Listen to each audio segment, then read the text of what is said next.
தங்கம் வாங்க ஈஸ்ட் ஹேம்லக்ஸ் விஜுவலர்ஸ்.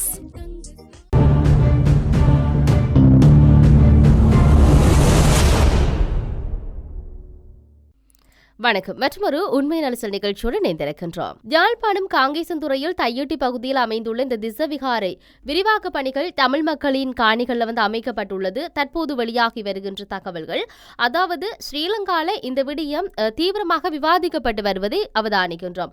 உள்நாட்டு போர் நடைபெற்ற காலத்தில் இங்கிருந்து சென்ற தமிழ் மக்கள் பலரும் அந்த காலத்தில் அங்கே ஒரு விகாரை இருந்ததாக தெரிவிக்கின்றார்கள். உண்மையில் அப்படி ஒரு விகாரை இருந்ததா? அங்குள்ள பிக்குவும் இராணுவமும் நவதலகல பத்ம கீர்த்தி திசநாயக்க தேரரும் இந்த விவகாரம் குறித்து கூறுவது என்ன என்பது சார்பில் தான் நாம் தொடர்ச்சியாக பார்க்க போகின்றோம்.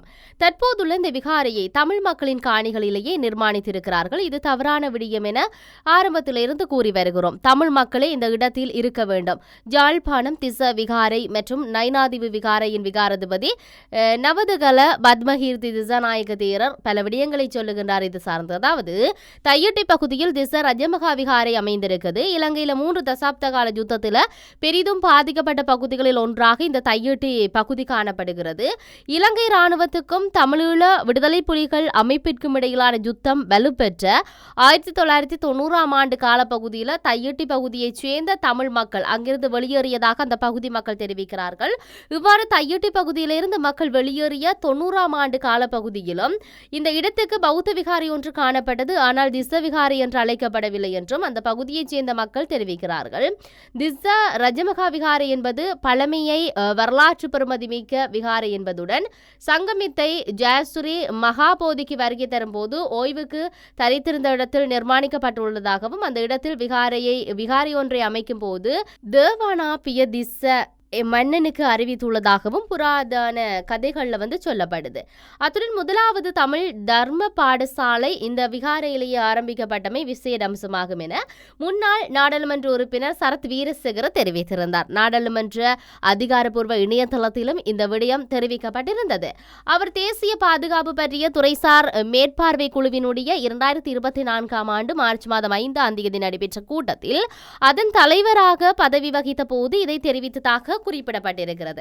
எனினும் 1946ஆம் ஆண்டு காலப்பகுதியில் காணி உரிமையாளர்களினால் இந்த விகாரைக்குரிய காணி ஈடு அதாவது வைக்கப்பட்ட நிலையில் அதனை மீட்க முடியாது. பின்னர் வேறொரு நபருக்கு குறித்த காணி விற்பனை செய்யப்பட்ட நிலையில் இந்த காணி பௌத்த அமைப்பொன்றுக்கு வழங்கப்பட்டதை அடுத்து இந்த பௌத்த விகாரை நிர்மாணிக்கப்பட்டதாக அந்த பிரதேசத்தில் வாழுகின்ற தமது மூதாதையர் கூறியதாக அந்த பிரதேச தமிழ் மக்கள் தெரிவிக்கின்றனர் என்ற விடயத்தை பௌத்த தேரர் சொல்லியிருக்கிறார். எவ்வாறாயினும் தற்போது திச விகாரை அமைந்துள்ள அந்த இடத்தில் ஏற்கனவே ஒரு விகாரை இருந்தது என்பது உறுதியாகியுள்ள பின்னணியில் யுத்த காலத்தில் விகாரியை அண்மித்து வாழ்ந்த மக்கள் அங்கிருந்து வெளியேறிய சூழ்நிலையில் இந்த காணிகள் இராணுவம் வசமாகி இருந்தது. இவ்வாறு இராணுவம் வசம் இருந்த காணி விடுவிக்கப்பட்டதுடன் விடுவிக்கப்பட்ட தமிழ் மக்களின் காணிகளை திச விகாரையில் உள்ள பௌத்த மதகுருமார்கள் கைப்பற்றி இராணுவத்தின் உதவியுடன் விகாரியை விஸ்தரிக்கும் நடவடிக்கைகளை மேற்கொண்டு வருவதாக தமிழர்கள் குற்றம் சாட்டுகிறார்கள் என்று சொல்லப்படுகிறது. ஆனால் உண்மையில் இந்த காணி தமிழ் மக்களுடையது என்பதில் எந்தவிதமான ஐயமும் இல்லை என்பதை தான் இந்த இடத்தில் நாங்கள் பதிவு செய்ய வேண்டும். காணியின் உரிமையாளர் ஒருவர் இது சார்ந்த பல விடயங்களை தெரிவித்திருந்தார். யுத்தம் காரணமாக 90ஆம் ஆண்டு காலப்பகுதியில் ஒரே நாளில் தையட்டி பகுதியிலிருந்து வெளியேறியிருந்தோம். 2009ஆம் ஆண்டு யுத்தம் முடிவடைந்த பின்னர் இந்த காணி பகுதியாக விடுவிக்கப்பட்டது. குறிப்பாக தையட்டி விகாரை பிரச்சனை நடைபெறும் பகுதி 2015ஆம் ஆண்டு விடுவிக்கப்பட்டது என்று அவர் சொல்லியிருந்தார். விகாரைக்கு பக்கத்தில் உள்ள காணிகளை பிடித்துக் கொண்டு சற்று தொலைவில் உள்ள காணிகளை முதலில் விடுவித்தார்கள். விகாரைக்குரிய நிர்மாணங்கள் நடைபெற்ற இடத்தில் தான் எங்களுடைய காணி சிக்குண்டு இருக்குது. இதுவரை தங்களுடைய காணிகளுக்கு செல்வதற்கான அனுமதி மறுக்கப்பட்டு தான் இருக்கிறது என்ற விடயத்தை சொல்லுகிறார். காணி விடுவிக்கப்பட்டதை அடுத்து அந்த விகாரைக்கு வருகை தந்த பௌத்த பிக்கு ஒருவர் நில அளவியாளர்களை அழைத்து அளவிட்டு 24 பரப்பு காணிகளை அவர் எடுத்துக்கொண்டார். எங்களுடைய உறவினர்கள் ஒருவரின் காணியும் அதில் இருக்கிறது என்ற விடயத்தை அவர் சொல்லியிருந்தார். அவருடைய பிரச்சனையை பெரிய ஒரு பிரச்சனையை அங்கு ஏற்படுத்தி இருந்தனர். பின்னர் தங்களுடைய நில அளவியாளர் மற்றும் அவர்களுடைய நில அளவையாளர் வந்த மறு அளவை செய்து பிரச்சனையை முடித்து கொடுத்தார்கள். அதிலிருந்து அப்போது விலகி சென்றிருந்தார்கள் என்ற விடயம் சொல்லப்பட்டிருந்தது. பின்னர் பழைய விகாரையில் சிறு சிறு வேலைகள் நடந்து கொண்டிருந்தது. மைத்ரி ரணில் ஆட்சி காலத்தில் பழைய விகாரையில் அபிவிருத்தி பணிகள் நடைபெற்றுக் கொண்டிருந்தன. எனினும் இடைநடுவில் விடுக்கப்பட்ட அந்த காணி பணிகள் இன்று வரை அப்படியே இருக்கிறது. கோட்டாபய ராஜபக்ஷ ஆட்சி காலத்தில் கொரோனா பரவிய சந்தர்ப்பத்தில் பொதுமக்களின் காணிகளில் கொரோனா விதிமுறைகளை பின்பற்றி அவர்கள் அத்திவார பணிகளை மேற்கொண்டார்கள்.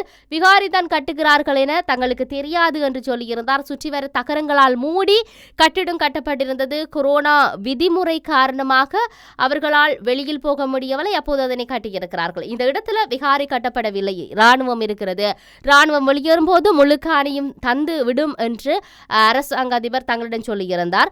விகாரைக்குரிய காணி ஒரு இடத்துல இருக்குது. அந்த இடத்துல முதலிலேயே அத்திவாரம் போடப்பட்டுள்ளது என்பதால அந்த இடத்தில் தான் விகாரை கட்டப்படுகிறது என்பதை நாங்கள் நம்பவில்லை என்ற ஒரு விடயத்தை அவர் பதிவு செய்திருக்கிறார். கொரோனா கால பகுதியை பயன்படுத்தி அதனை கட்டி முடித்து விட்டார்கள் என அவர் மேலும் பல விடயங்களை சொல்லியிருந்தார். இந்த நிலையில் தையிட்டி காணி விடுவிப்பு தொடர்பாக போராட்டத்தை காணி உரிமையாளர்கள் 2023 ஆண்டு ஆரம்பித்தார்கள். குறித்த பகுதியில் சுமார் 16 பேரின் காணிகள் ஆக்கிரமிக்கப்பட்டிருக்குது. பொதுமக்களின் காணிகளை ஆக்கிரமித்து இந்த கட்டிடம் கட்டப்பட்டிருக்கிறது என்பதை தென்பகுதியில் இருந்து வருகை தருகின்ற மக்களுக்கு உணர்த்துவதற்காகவே போராட்டங்களை நடத்துகிறோம். உண்மையாக பௌத்த மதத்தை வழிபடுவதற்கு வருவோருக்கு அந்த உணர்த்துவதற்காக தான் தாங்கள் இந்த போராட்டத்தை செய்வதாக அவர் சொல்லியிருந்தார். நயினாதீவு, ஜாழ்ப்பாணம் நகரம் போன்ற இடங்கள்ல பௌத்த விகாரைகள் இருக்கின்றன. அந்த இடங்களுக்கு சென்று போராட்டங்களை நடத்தவில்லை, இங்கு மாத்திரமே செய்கின்றோம். அதாவது அநீதி இழைக்கப்பட்டுள்ளமையினாலேயே இந்த போராட்டத்தை நடத்துகின்றோம் என்பதை உணர்த்துவதற்காகவே இதனை செய்கின்றோம் என அவர் சொல்லியிருந்தார். பொதுமக்களின் காணிகளிலேயே இந்த விகாரை கட்டப்பட்டுள்ளது. அதில் 8 ஏக்கர் காணி பிடிக்கப்பட்டிருக்குது. ஒரு விடயத்தை தெளிவூட்ட வேண்டும்.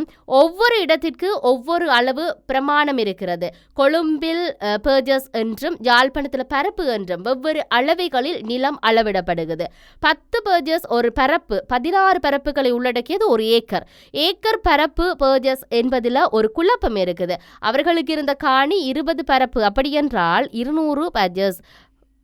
பொதுமக்களுக்குரிய காணி 8 ஏக்கர், கிட்டத்தட்ட 150 பரப்புக்குரிய காணி அதில் பிடிக்கப்பட்டிருக்கு என்பதை அவர் சொல்லுகிறார். இந்த விகாரையை அண்மித்து எந்த ஒரு சிங்களவர்களும் காணி உறுதியுடன் இன்று வரை வசித்து இருக்கவில்லை என கூறும் அந்த பிரதேச மக்கள் தமிழர்களினால் வழங்கப்பட்ட காணிகளிலேயே விகாரை நிர்மாணிக்கப்பட்டதாகவும் தெரிவிக்கிறார்கள். அதை விடுத்து இந்த விகாரையானது புராதன பெருமதிமிக்க விகாரை என கூற முடியாது எனவும் அவர் சொல்லுகிறார். காணி உறுதி பத்திரங்கள் அமைய விகாரை அமைந்துள்ள காணியில் விகாரை அவ்வாறு நடத்தி செல்வதற்கு தாம் எந்த விதத்திலும் எதிர்ப்பை வெளியிடவில்லை என கூறும் அந்த பிரதேச மக்கள் தனியார் காணிகளை ஆக்கிரமித்து விகாரைக்கு விஸ்தரிக்கும் திட்டத்துக்கு எதிர்ப்பை வெளியிடுவதாகவும் சொல்கிறார்கள். இந்த விகாரையை நிர்மாணிக்கும் பணிகள் மற்றும் அதனை பாதுகாக்கும் நடவடிக்கைகளில் இன்றும் இலங்கை ராணுவம் ஈடுபட்டு வருவதாக அந்த காணி உரிமையாளர் ஒருவர் சொல்லியிருப்பதை அவதானிக்கக்கூடியதாக இருக்கிறது. இந்த விகாரை சார்ந்து திஸ்ஸ விகாரையின் விகாராதிபதி என்ன சொல்கின்றார் என்ற கேள்வி இருக்கு. அதுக்கு பார்த்தால் யாழ்ப்பாணத்தில் பிரசித்தி பெற்ற நயினாதீவு பௌத்த விகாரையின் விகாராதிபதியாக கடமையாற்றி வருகின்ற நவதகல பத்மகீர்த்தி திஸ்ஸ நாயக்க தேரர் சர்ச்சைக்குரிய திஸ்ஸ விகாரையின் விகாராதிபதியாகவும் செயற்பட்டு வருகிறார்.